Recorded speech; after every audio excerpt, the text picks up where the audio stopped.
Hello everyone, welcome to Learning by Knowing. My name is Nilufar Yasmin Chaudhary and today we will see 2022 K Biology के question paper. So this video will contain the botany section, that is part 1, and the second video will contain the zoology section, that is part 2. So also check out the second video for part 2.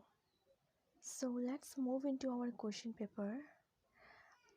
Our first question is, where are the chlorophylls present in the chloroplast? So the answer is, the chlorophylls are present in the thylakoids. Chlorophyll thylakoids में present रहते हैं. Next question is, who proposed five kingdom concept of living world? Five kingdom concept of living world को किसने propose किया था?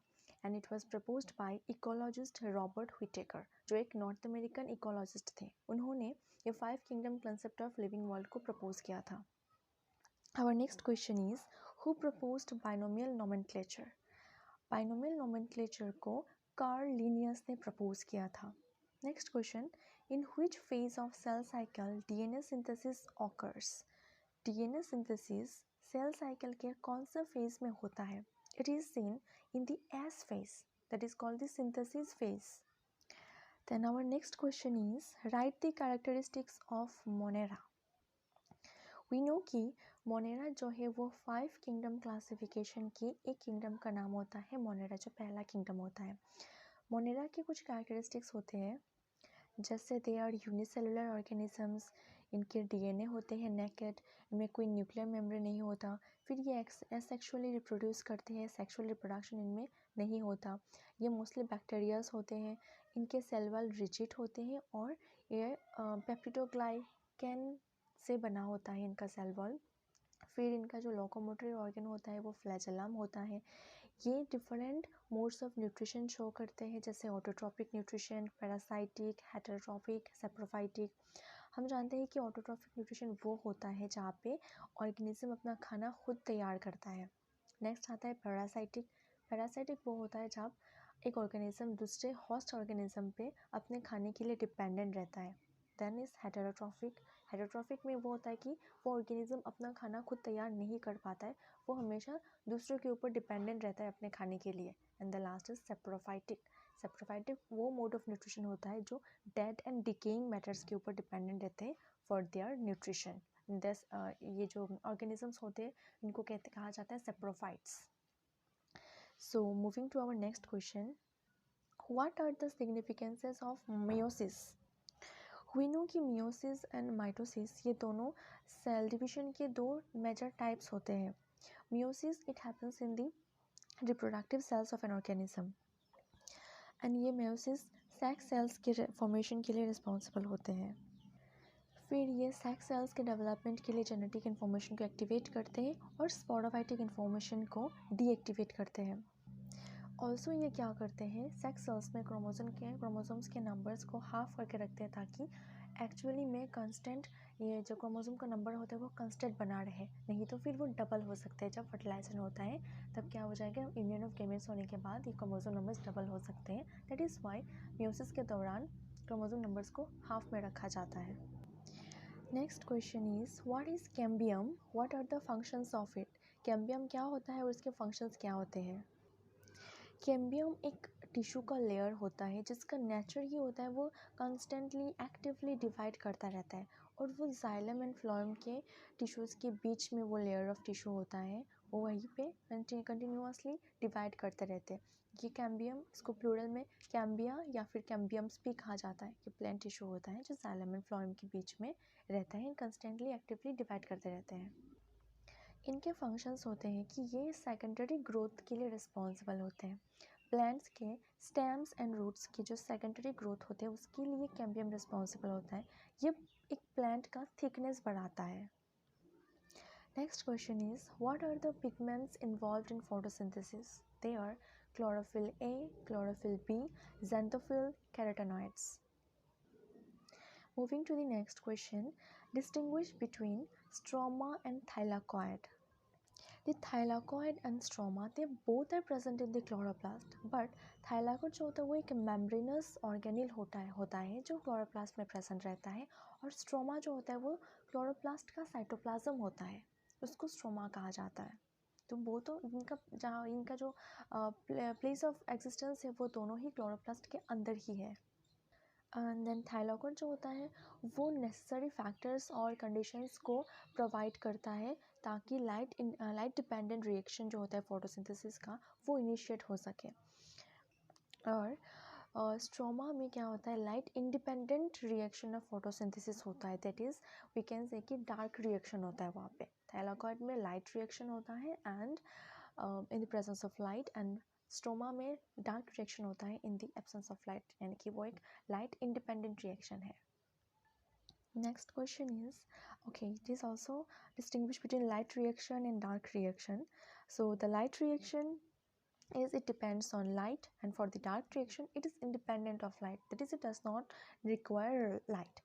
Light reaction जो होता है वो क्लोरोप्लास्ट के ग्राना में हॉकर होता है, मतलब वो फेनोमेना वहीं पे दिखाई देता है। एंड डार्क रिएक्शन होता है वो स्ट्रोमा में, स्ट्रोमा ऑफ द क्लोरोप्लास्ट के स्ट्रोमा में वो ऑकर होता है, जो हमने लास्ट डिफरेंस में देखा था। इसके बाद लाइट रिएक्शन में फोटोलाइसिस ऑफ वाटर होता है एंड डार्क रिएक्शन में फोटोलाइसिस ऑफ वाटर नहीं होता है। And last point, light reaction में कार्बन डाइऑक्साइड फिक्सेशन नहीं होता है, where is in the dark reaction carbon dioxide fixation होता है। Our next question is, draw and label different tissues revealed under transverse section of a dorsiventral leaf. So the answer is कि dorsiventral leaves में 3 different parts दिखाई देते हैं, 3 main parts, that is epidermis, mesophyll and vascular bundles. We know कि epidermis जो होता है वो outermost covering होता है, तो उस leaf का outermost covering को हम epidermis कहते हैं, और जो upper side का covering होता है उसे adaxial epidermis कहा जाता है, और lower side के जो epidermis होता है उसे abaxial epidermis कहा जाता है। नेक्स्ट है मेसोफिल। मेसोफिल जो होता है वो एपिडर्मिस के ठीक नीचे पाया जाता है, और ये पेरेन्काइमा से बना हुआ होता है, पेरेन्काइमा में जिसमें क्लोरोफिल प्रेजेंट रहता है। So the mesophyll consists the chlorophyll of the leaves. Next है vascular bundles. We know xylem and phloem are collectively known as the vascular bundle. ये वास्कुलर बंडल जो होते हैं वो पूरे लीफ को चारों ओर से सराउंड कर देते हैं, and they can be seen in the veins and midribs. We can clearly see the transverse section of the leaf in this picture present in the side. Our next question is, lysosomes are regarded as suicidal bag of cell. Explain. Explain कि lysosomes को suicidal bag क्यों कहा जाता है। Now we know कि बहुत reasons की वजह से सेल डैमेज होते हैं। So अगर कोई सेल डैमेज होता है, कोई भी कारण से अगर कोई सेल डैमेज होता है, तो उसमें मौजूद जो लाइसोसोम्स होते हैं वो बर्स्ट आउट हो जाते हैं, और उसके अंदर से कुछ डाइजेस्टिव एंजाइम्स रिलीज़ होते हैं, और ये जब डाइजेस्टिव एंजाइम्स रिलीज़ होते हैं ये अपने ही ये जो सेल के ऊपर गिरते हैं, ये उन्हीं को डाइजेस्ट कर लेते हैं और अल्टीमेटली सेल मर जाता है। सो दैट इज़ वाई ये जो लाइसोसोम्स होते हैं इनको सुसाइडल बैग्स ऑफ सेल कहा जाता है। Next question is, explain with diagram on the structure of a typical chromosome. Chromosome के डायग्राम के साथ उसके स्ट्रक्चर को एक्सप्लेन करें। We know कि क्रोमोसोम जो होता है वो डीएनए का एक कंडेंस्ड और कॉम्पैक्टली अरेंज्ड स्ट्रक्चर होता है with the help of the histone proteins. ये कंडेंस्ड स्ट्रक्चर जो होता है वो डीएनए को, लंबे डीएनए को यूकारियोट्स के न्यूक्लियस में प्लेस करने का काम आता है, ताकि वो यहाँ पे मतलब टाइटली पैक्ड रहे, क्योंकि वो कंडेंस फॉर्म होता है। फिर जो क्रोमोसोम होता है उसके 2 आर्म्स होते हैं, एक को पी आर्म कहा जाता है, दूसरे को क्यू आर्म कहा जाता है। फिर वी कैन ऑल्सो सी कि एक क्रोमोसोम स्ट्रैंड के मिडिल में, मतलब सेंटर में क्या होता है, यहाँ पे कुछ कंस्ट्रिक्शन सा होता है जिसको हम कहते हैं सेंट्रोमियर, और उसी जगह पे जो काइनेटोकोर होता है वो प्रेजेंट रहता है सेंट्रोमियर के अंदर। तो फिर जो होता है क्रोमोसोम्स के डिफरेंट टाइप्स होते हैं डिपेंडिंग ऑन कि सेंट्रोमियर कहाँ पे प्रेजेंट होता है, कि वो जो पोजीशन ऑफ सेंट्रोमियर होता है वही डिसाइड करता है कि वो क्रोमोसोम का कौन सा टाइप होगा। जैसे कि फॉर एग्जांपल मेटासेंट्रिक, सब मेटासेंट्रिक, एक्रोसेंट्रिक एंड टिलोसेंट्रिक। जो टिलोमियर जो होता है वो जो आर्म होता है, आर्म के एकदम एंड रीजन में पाया जाता है, वो भी हाईली कंडेंस्ड रीजन होता है just like the centromere. Chromosome में हाईली कंडेंस्ड रीजन हेटेरोक्रोमेटिन भी होता है और लेस कंडेंस्ड रीजन यूक्रोमेटिन भी होता है। Moving to our next question, write the differences between xylem and phloem. Xylem और फ्लोएम के डिफरेंसेस क्या होते हैं?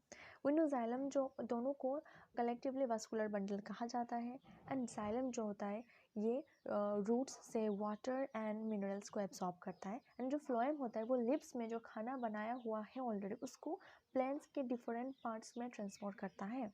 जाइलम जो है वो मेनली डेड एलिमेंट से बना हुआ होता है और फ्लोएम जो है वो लिविंग एलिमेंट से बना हुआ होता है न। फिर जाइलम का जो ट्रांसपोर्ट का डायरेक्शन होता है वो यूनिडायरेक्शनल होता है और फ्लोएम का बाई डायरेक्शनल होता है। जाइलम में 4 टाइप्स ऑफ सेल पाया जाता है, tracheids, vessels, xylem parenchyma and xylem fibres. और फ्लोएम में जो होता है उसमें भी 4 टाइप्स ऑफ सेल पाए जाते हैं, phloem fibres, sieve tubes, companion cells and phloem parenchyma. Next question is, what do you mean by Kranz एकारोमी? Sorry, it's anatomy. What do we mean by Kranz anatomy? So the answer is, the word Kranz means wreath or ring. Kranz का मतलब ही होता है कि वो ring होता है, मतलब रिंग लाइक स्ट्रक्चर ही होता है। Kranz anatomy जो होता है वो एक यूनिक स्ट्रक्चर होता है जो C4 प्लांट्स में देखा जाता है। ये C4 प्लांट्स में देखा जाता है, ये एक स्पेशलाइज्ड स्ट्रक्चर होता है जहाँ पे जो मेसोफिल सेल्स होते हैं ना वो पूरा बंडल शीट सेल्स के आसपास में पूरा जो उनका क्लस्टर्स होता है उसके आसपास में रिंग लाइक फैशन तैयार करते हैं, पूरा रिंग की तरह फॉर्म करके रखते हैं। और इसमें जो क्लोरोप्लास्ट का नंबर होता है बंडल शीट सेल्स में वो मेसोफिल सेल्स से ज़्यादा होता है, वहाँ पे ज़्यादा देखा जाता है। ये जो इंटायर स्ट्रक्चर होता है क्रांस एनाटॉमी होता है, ये डेंसली पैक्ड होता है और ये C4 फोटोसिंथेसिस में एक मेजर रोल प्ले करता है।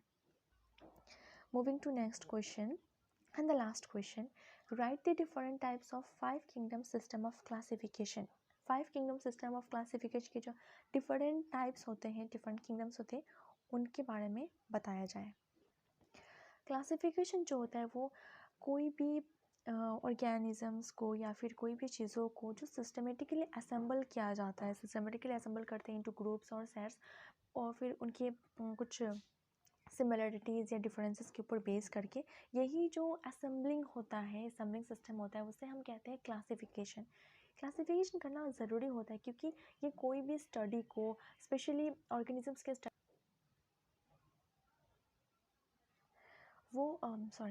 ये जो होता है ये बहुत ही इम्पॉर्टेंट होता है क्योंकि क्लासिफिकेशन से क्या होता है, हम जो कोई भी स्टडी होता है उसको वो बहुत ही सिंपल वे में निकल के आता है कि बहुत ही सिंप्लीफाई हो जाता है, मतलब स्टडी जो वो होता है वो इजीली हम उसको स्टडी कर सकते हैं। So that is why classification of ये जो ऑर्गेनिजम्स होता है ये बहुत ही ज़्यादा इंपॉर्टेंट होता है।